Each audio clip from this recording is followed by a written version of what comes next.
Hi there, Malcolm here with my 96th Booktube video, and today I'll be sharing with you my book of the month, The Enemy by Charlie Higson. This is classed as a YA book, although having read it I would say it's probably directed more toward the older end of the YA scale. The level of violence and gore in here is a lot more intense than I'd expect in a book aimed at that age range. As the front cover may suggest, this is a post-apocalyptic story of survival in a world gone mad, or rather anybody over the age of 14 has gone mad and cannibalistic, where the deranged adults hunt down and eat children. And the children find themselves in a very hostile world, just trying to live each day. This is set a few months into the apocalypse, where we're not really told what happened or how it went down. There was some sort of illness, that was about it. And we follow a group of kids holed up in Waitrose when they're visited by a roaming child who tells them about a sanctuary in Buckingham Palace. And of course the troop then risk all to try and get there and find safe haven. And we also follow one of their number who has been separated from them, who is trying to find his way back home. Now, although the adults aren't technically zombies, they might as well be, although arguably with slightly more intelligence, but not much. The characters in here are pretty standard to this sort of thing. You know, there's the fighter, there's the thinker, there's the caring one, there's one that doesn't care about anything.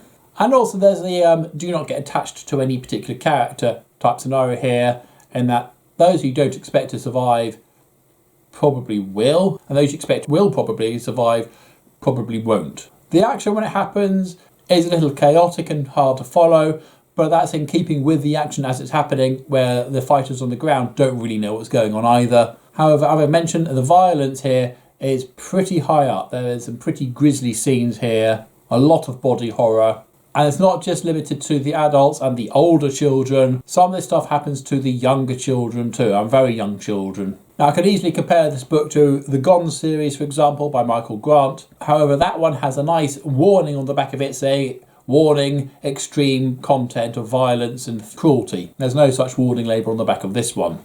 Although I would say Gone is quite a good benchmark, and this is pretty much a cross between Gone and The Walking Dead. There's no superpowers, but you're a bunch of kids in a zombie apocalypse, if you like. I did enjoy it. I'd certainly be interested in trying to continue the series. It's not left on any cliffhanger or anything, but there are still certain threads unresolved and other aspects promising more. A lot of what we've seen before in this sort of story, not a huge amount new, but it's enjoyable. Buy it. So have you read The Enemy? Have you read the entire series? What did you think of it? No spoilers please, I've only read the first one. Or what book have you read that you felt a little bit sort of, oh, it went there, did it? Or have you read a book that was just too much? Now, regardless of content type, was it just too much for you? No reflection on you. We can all stomach different things. So comments below. As usual, if you have nothing nice to say, then please keep it to yourself. Thank you. And until next time, see you later.